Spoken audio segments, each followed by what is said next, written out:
you very much. Welcome everyone to Poetic Justice, Thanks, George. where we do justice to poetry. And if we don't, you can appeal. Yeah, You can come back the next week and you can do something wonderful to salvage it. have appeal forms over there. Yeah, it's a long process. So you do better. So we have 3 wonderful poets. Really, the whole of New West should be here to hear these wonderful people.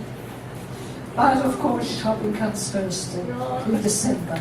So we are totally sympathetic. They don't You go to come. the malls and take it to them later. Yes, I think someday in December we should read poetry in malls. Poetry in the mall. Yeah. And we have books for sale. And Janet has bought her wonderful Christmas cards at discount prices. If you're going to buy cards anyway, here are artistic cards. Okay. Oh, are you in person? So before we start, Lilija's going to warm us up. yes, I'm going to read something Christmassy. But before I read it, I'm going to quote, it's actually connected. William Sloane Coffin saying, "I'm not okay, you're not okay, and it's okay." I kind of like that. You don't have to be okay to be okay. Works for me today. The week before Christmas, why I didn't shop this holiday. This was written a couple of years ago, but it's equally true this Christmas. It was the week before Christmas, and all through my life, not one happy person was stirring, not even an amusing louse. No, not in my house. The phone, it kept ringing, visitors had the door swinging, and voices rose in despair. A friend insisted I hear her complaints about girth, her husband's, not hers. A mental health expert protested, losing the job she detested. A writer I know revealed her agent had turned into a rat, and she's ready to act the cat. A teacher shed bitter tears after her new partner took on airs and departed with the old money left to the teacher by a senior honey. It was welcome all to the ongoing party at my home of mourning.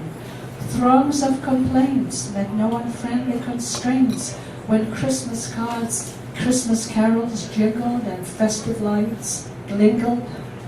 Then came a longtime friend who believes in a revolutionary end. He went through a list of what's wrong, everything wrong, but he didn't finish his accusing song. He plans to come back. Away from the house I drove into the Christmas rain, but a BMW crashed into the back of my Impala. The driver shouted at my gala for blocking his attempt to run a red light. Yes, my next door neighbor is to die for, but a dog lives there. He thinks his job is to make everyone happy.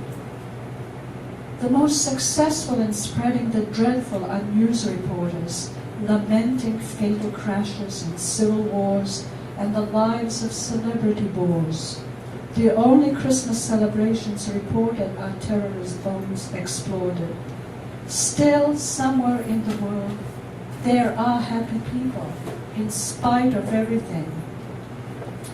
Yes, there's Joy, the happy psychologist, and Joy, who authors romances with happy endings and dances, but I don't know them. There's a Joy Church for people with disabilities. Having so few happy friends, that could be a disability.